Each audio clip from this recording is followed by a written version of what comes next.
पूरा होगा सफलता का संकल्प, परिश्रम का नहीं कोई विकल्प। आकाश की ओर देखें, हम अकेले नहीं हैं, संपूर्ण विश्व हमारे साथ मैत्रीपूर्ण है। हम स्वप्न देखें, उस अनुसार कार्य करें। ब्रह्मांड हमें सर्वोत्तम ही देगा, इसका विश्वास रखें। इस बात को धनु राशि के जातकों ने मुख्य रूप से इस महीने ध्यान में लेना चाहिए। एक लक्ष्य को निर्धारित कर उस अनुसार मार्गक्रमण करने वाले लोगों की राशि के रूप में धनु राशि की विशेष पहचान है। नमस्कार, मैं एस्ट्रो गुरुमा डॉक्टर ज्योति जोशी आप सभी ज्योतिष प्रेमियों का हार्दिक स्वागत करती हूँ। हम अप्रैल 2025 महीने के राशि भविष्य को समझ रहे हैं। उसमें आज हम धनु राशि के जातकों के लिए ये महीना कैसा रहेगा, इस पर विस्तार से वार्तालाप करेंगे। विभिन्न दृष्टिकोण से इस महीने के ग्रह स्थिति का हम शास्त्रोक्त विश्लेषण करने वाले हैं। साथ ही वीडियो के अंत में मैं आपको इस महीने करने वाला विशेष उपाय भी बताने वाली हूँ, इसीलिए वीडियो को अंत तक देखना न भूलें।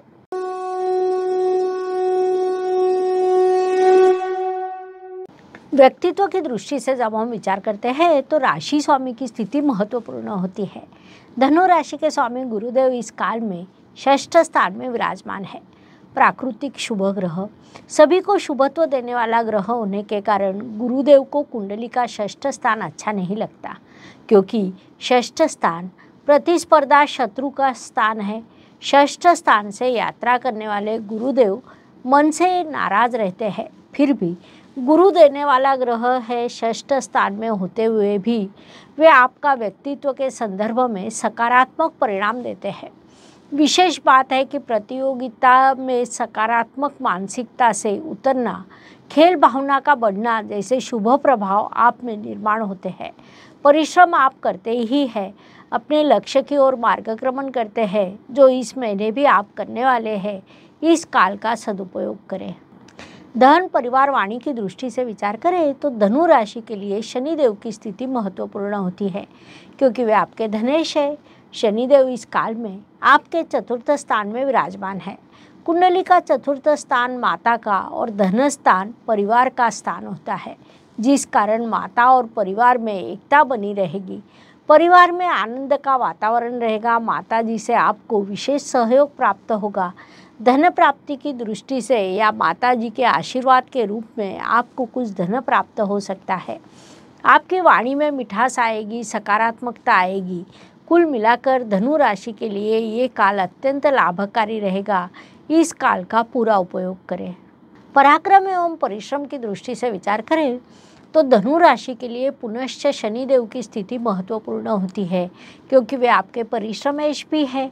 शनिदेव आपके चतुर्थ स्थान में अर्थात सुख स्थान में विराजमान है। यहाँ एक अंतर्विरोध की स्थिति निर्माण होती है। परिश्रमेश सुख स्थान में जाने के कारण कहीं न कहीं आप परिश्रम को टालने का प्रयास करेंगे, जिस कारण कई बार काम में विलंब होता है। ऐसी स्थिति में हम ग्रह स्थिति को दोष देते हैं या शनिदेव को दोष देते हैं। उसकी अपेक्षा यदि आप अपने काम पर ध्यान दें तो विलंब पर विजय प्राप्त कर सफलता भी प्राप्त कर सकते हैं। ये बात धनु राशि के जातकों ने मुख्य रूप से ध्यान में लेनी चाहिए।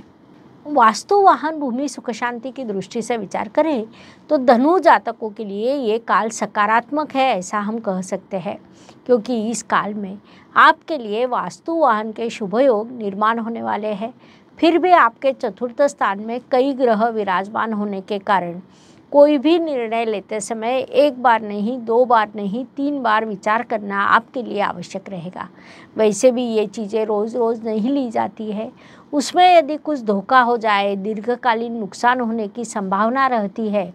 इसलिए उचित पद्धति से सोच समझकर निर्णय ले, ये सलाह आपको दी जाती है।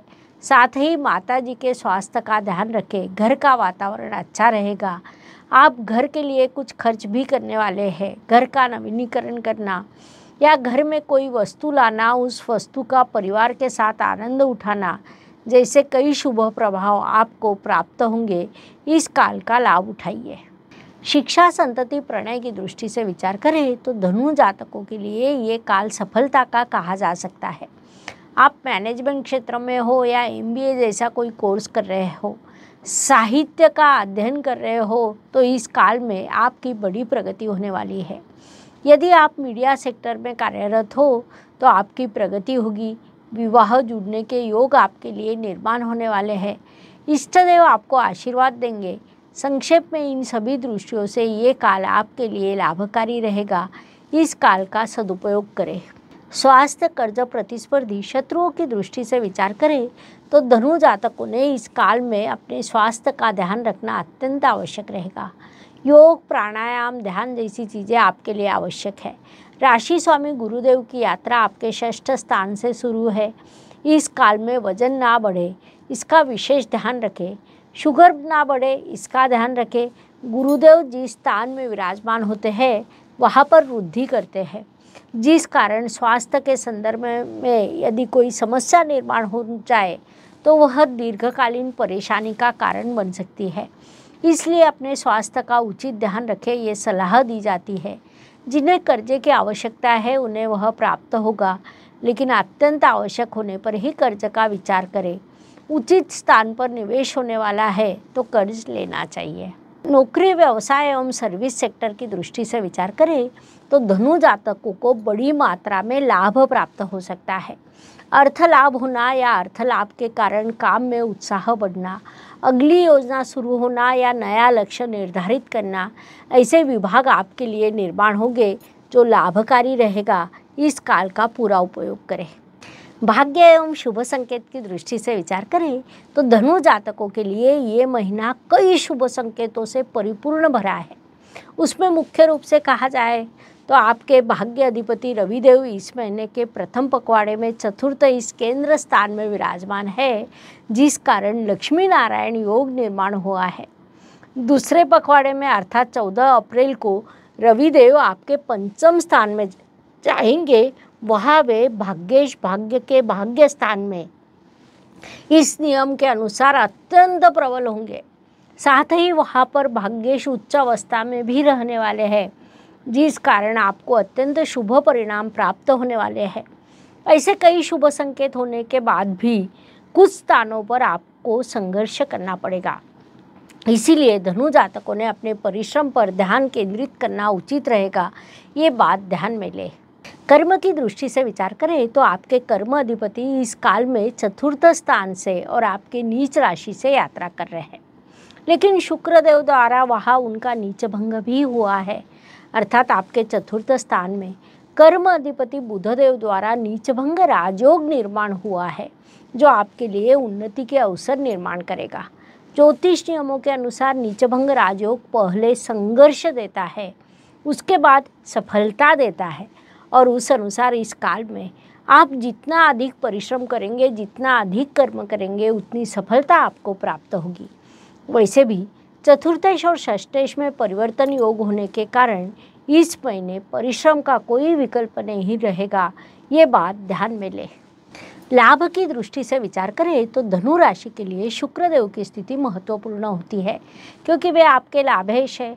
शुक्रदेव इस काल में उच्च अवस्था में है, जिस कारण विभिन्न मार्गों से लाभ प्राप्त होना, धन लाभ होना, लाभ के कई अवसर निर्माण होना, ये विषय यहाँ पर निर्माण होते हैं।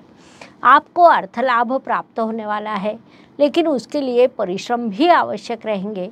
परिश्रम करने के बाद ही आपको अपेक्षित लाभ प्राप्त होगा या निर्माण होने वाले अवसरों का आप पूरा लाभ उठा सकेंगे।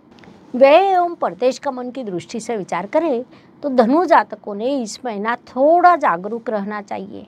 अचानक अप्रत्याशित रूप से निर्माण होने वाले खर्च, पारिवारिक जिम्मेदारियों के लिए, हॉस्पिटल के लिए खर्च होने वाला नुकसान, किसी न किसी कारण से होने वाला आर्थिक नुकसान या आपकी मूल्यवान चीज़ गुम हो जाना जैसे विषय सामने आ सकते हैं। इस काल में अत्यंत जागरूक रहे, ये सलाह दी जाती है। हर सुबह नया दिन प्रकट होता है, उसके बाद रात होती है, अर्थात दिन के बाद रात और रात के बाद दिन। ये प्रकृति का चक्र है जो मनुष्य जीवन पर लागू होता है। फलस्वरूप हर दिन हर किसी के लिए एक जैसा या समान नहीं होता। कुछ दिन शुभ, कुछ अशुभ या तनावपूर्ण होते हैं। इस दृष्टि से धनु राशि के लिए 10, 20 और 28 ये दिन शुभ रहेंगे। साथ ही 8, 18 और 26 ये दिन अशुभ, तनावपूर्ण तथा संघर्ष से भरे रहेंगे। इसी को ध्यान में रखते हुए आपको इस महीने के कार्यों की योजना बनानी चाहिए। उपायों की दृष्टि से विचार करें तो ज्योतिष में छोटे छोटे लेकिन बड़ा परिणाम करने वाले उपाय बताए गए हैं। अशुभ चीज़ों की अशुभता कम करने का, शुभ चीज़ों की शुभता बढ़ाने का उनमें सामर्थ्य होता है।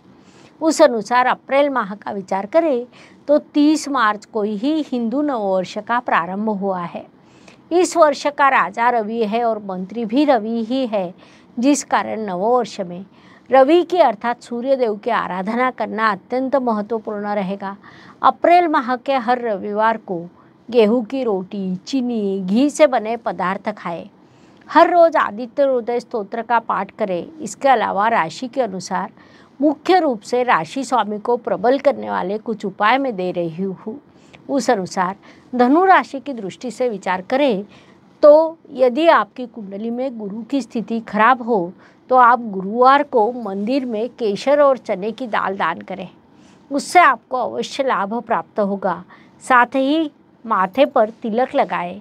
इन सभी उपायों के आपको अत्यंत शुभ परिणाम प्राप्त होंगे, इसलिए ये अवश्य करना चाहिए।